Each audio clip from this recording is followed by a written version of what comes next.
Wonderful. Thanks for having me. And the options were Swiss German or English. And of course, other languages as well. My Nordic languages are getting better, but not quite there yet. So the NIS2 Directive, does it really matter? In Switzerland, we had this discussion with customers. Some of them, they typically look in the north, towards the north, to Germany. So if things are implemented, then they start following if it works and if it gets really serious, if the pressure is on. But NIS2, we should be compliant, or some should be compliant in the EU, and anyone wanting to trade into the EU or delivering services by October. But I had conversations with governments as well in the EU, and they're not quite ready yet. They have other priorities.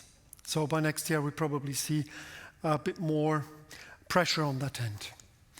So we have seen an evolution, a focus shift. I called it CyberX because it can be anything, cybersecurity.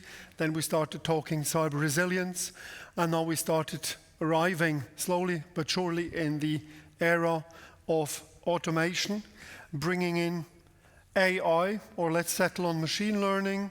We're talking generative AI right now. Generic AI is coming at some point, and eventually we're moving on to strong AI. On top of everything, we have many technologies, many trends in various verticals which we're looking at. We have, for example, the move from 5G to 6G. Oh, okay. So actually I stepped down here. It's probably better. So 5G and 6G, those technologies have been already implemented in the infrastructure sector, telecom infrastructure sector, and are being looked at in some countries. We're still talking 3G, 4G, like southern Spain or even Switzerland in some areas. So there are many technologies here, as you can see, which bring also complexities and open cans of worms. So introduce a lot of new challenges, new potential problems.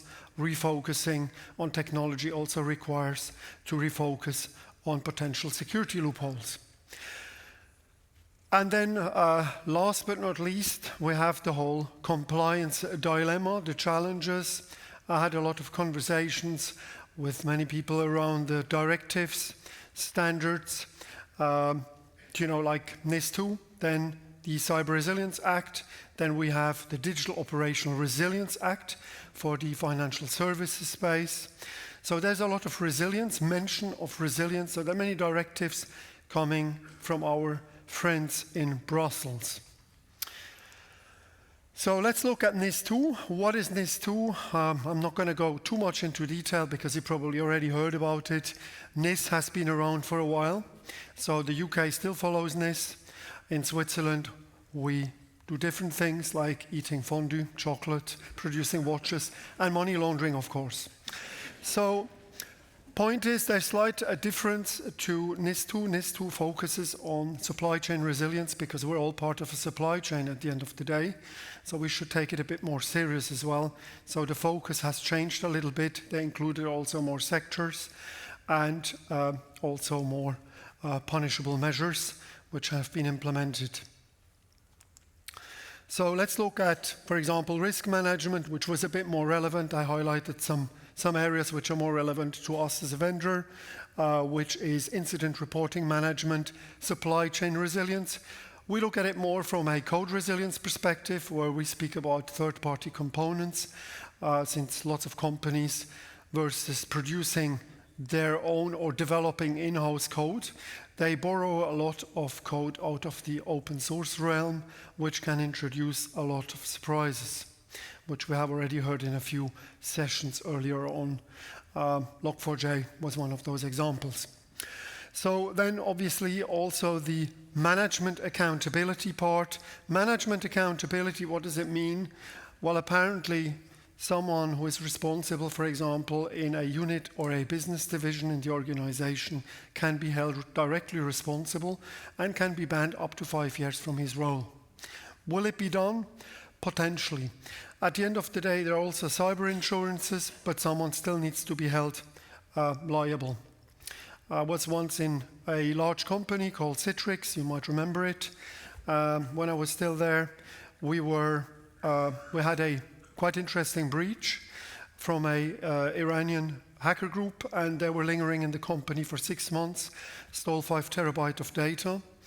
The FBI contacted us and told us that, and who was held responsible at the time was the CISO and a couple of people who had to leave the company. So someone is always being held responsible. At the end of the day, companies can implement cyber insurances. They earned a lot of money last year, to be fair. So you can transfer some risk, but something which is still going to suffer, that's the brand. It doesn't matter what brand it is, what organization you represent, what company you represent, someone's going to suffer, but this time you suffer directly by holding someone responsible. So with NIS2, you have 24 hours to produce an initial report, then a follow-up report and a closing report, which we look at. Business continuity should be the objective of all involved people in the supply chain providing services and products. So looking at some recommendations, we have 24 hours to produce an initial report, just like GDPR 72 hours. In this case, to produce a follow-up, and 1 month to produce a closing report, a final report. Some of the recommendations could be to implement preemptive protection measures, for example, application hardening, implementing security gates in your software development lifecycle, and also strong access control measures, not just for the developers producing the code, but across the entire supply chain.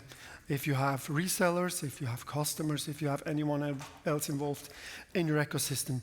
And more important, before we start talking about artificial intelligence, machine learning, automated response, you need to know what data you have in the organization. If you don't know what you have, you can't really protect it efficiently, then you need to classify it and decide what measures and what access should be given and how the access should be given. So, moving on, who is affected by NIS2? The usual suspects, we have energy, we have transport, water, healthcare, and also banking. So some in conversations in the banking industry, some of them were very confused because now there is DORA, there is MiFID, there is NIS2, there's much more. It becomes quite complicated. So what should we follow? We'll come to that in a second. There are more sectors. The food sector, the waste management sector, postal services, and a few others which have been added to the list. You might recognize yourself in that list as well. So, NIS2 relevance to countries outside of the EU, just like Switzerland. We're all part of a global supply chain. So it requires also an understanding from your end and maybe follow also certain standards. We can settle on ISO 27001 if you have implemented and maybe maintain an information security management system. You're already familiar with those standards. In Switzerland, we have also global companies following NIST, so not just ISO standards. Extraterritorial reach, so going outside of the EU, there are also organizations who want to trade with the EU. Just like Switzerland, we have a lot of dependencies on the EU. I'm sure Norway also has dependencies on the EU as a customer, and vice versa, maybe also consuming certain services out of the EU. So there is also the cross-border data flow. That's also a big topic. Last week I was in the UK at the risk event, was discussing in a panel with some lawyers and also some CDOs, the topic about cross-border data transfers, how to regulate it. They were essentially discussing the whole regulatory aspects. And I looked at it slightly different. I looked at it that there are countries who are subject to certain directives, and there are certain people who are subject to certain directives, and some which have to respect it, and some which don't care, just like hackers. For those, you need to implement technologies, you need to implement technology. So I see a benefit for machine learning technologies to support you in such actions, to be able to reduce the window between detection and response. Then you have cooperation. We're also looking for more cooperation between member states, between anyone involved in the supply chain, really, to collaborate on that. It's quite difficult to assume that anyone in the supply chain will take a NIS2 assessment. So you have to maybe run your own assessment. On what basis do you run it? That we look at in the next slide. Then you have a benchmark for regulations. We already spoke about the various standards which can be implemented, the various frameworks, and also the relevance to organizations, but maybe also countries looking at intercollaboration with the EU. So they're looking for market access. So you need to stick, and you are subject to certain directives. So leveraging what's available today, we have all those directives. DORA, Cyber Resilience Act, the AI Act is coming. We have NIS2, we have CER, we have we can make a wonderful salad out of it with a bit of olive oil and a bit of vinegar and salt. So what should we actually do? Now I heard different percentages, which was quite interesting. I was under the assumption that if you are familiar already with information security management systems, maybe you have designed one, maybe you have implemented one, maybe you heard of one, maybe you're familiar with ISO 27001 in that case, or maybe with NIST. So what you can do at that point, you can actually run an impact assessment. You'll have an output, you do controls realignment exercises, and then you have again eventually an output which hopefully should be positive versus any type of directive. There are so many directives. I was under the assumption 60 to 70% can be covered with what we know today already, but in the UK I learned from some people that even 80 to 85% of what we know already, what they have in-house, can be mapped against, for example, the Cyber Resilience Act and also NIS2. So maybe just going back, third parties, a big topic. If you're assuming that third parties go through the same due diligence exercises, it could potentially be naive, so you still have to protect yourself with standard contractual clauses, BCRs, and many other things as well. So there's also space for the regulatory aspect for the entire supply chain. And for the rest, there's technology, which we briefly talk about. What value proposition do we bring to the table? You might have heard of Opentext in the past, maybe not. Opentext is a company which I've known over 20 years, coming out of the enterprise content management space. In the cybersecurity space, we offer data security, so help you to understand what data you have, help you classifying that data and apply protective measures, but also integrate with your environment in that case. Supply chain code resilience, we can help you understand your open source components, but also your standard components through a static, a dynamic code analysis, but also source code, essentially a composition analysis where we're looking at all the open source libraries, the components, and can also check the health behind a open source community, maintaining, for example, a Git repo with a library. So you might have heard of the word SBOM, Software Bill of Materials, to understand all the components involved in your application. Then access control measures. You can encrypt data as much as you want. If you provide the wrong access, you'll have another problem. Doesn't matter how well encrypted it is. Then also the security analytics part, to automatically respond faster. We believe that you should implement a certain level of intelligence. So I show you how we mapped things versus Article 21 of NIS2. It's quite a big directive. Some say it's detailed. I don't think so. I think it's quite broad, compared to other directives which are much, much more detailed and vertical specific. But nonetheless, it talks about information systems, securing networks and information systems. So we mapped, for example, our data security portfolio to understand and help customers discover what they have, classify, protect that data, so encrypt it or pseudonymize while it's in use, and then hash it at the end of its usefulness. The same when we're talking incident response, reducing the actual impact or minimizing the window, implementing intelligence, real-time correlation measures, automated response measures. So we're not the only vendor in the industry. I'm just giving you some examples how we mapped it to that directive. So in Article 21, Part 2, also here, information system security, policies.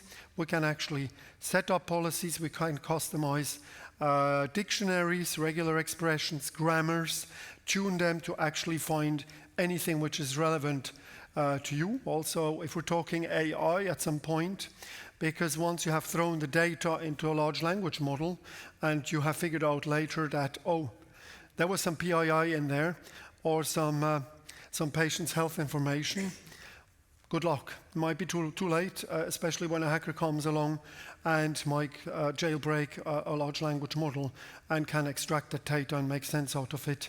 They have a good opportunity to blackmail your organization. So same here. Also, if we're talking incident handling, reducing the impact on the employees in the SOC. Further, then the application security part, we applied it from a supply chain code security perspective. I mean, supply chain is quite broad. And then also further areas, I think, for you, if you look at it from a cybersecurity perspective, Article 20, 21, 22, and 23 are definitely worth looking at. For the other areas, you can scan through if you have a rainy weekend. It's probably worth having a browse if you have been listed as any of those organizations mentioned, responsible and potentially subject to it. So also here, information systems acquisition, development, maintenance. So there's the data aspect, there's the application security aspect. As I mentioned, tools are great, but what's even more important, train your people. Not just on how to use the tools, but follow certain security practices. That's one of the key drivers. Identity access management, also a big topic. Multi-factor authentication. I have met recently organizations which don't even have MFA implemented yet, which are thinking about it. And funny enough, it's my healthcare provider, so it's reassuring. Then continuous authentication solutions which can continuously authenticate are also of greater benefit, and setting the right access control policies. Then data security, if we're talking encryption, also important, not just PII, but also any sensitive data which you think as an organization to you is of sensitive nature, is worth encrypting, and at the end of its usefulness, potentially hash it. Don't worry about the quantum computer reverse calculating one-way hash function. It's not going to happen. Probably when I'm retired at 65, it might happen at that point. And then identity access management. That's essentially what it covers, with all the methods and also the industry moving away from passwords. Some say it is happening already. Yes, it is. It depends which country, especially which vertical.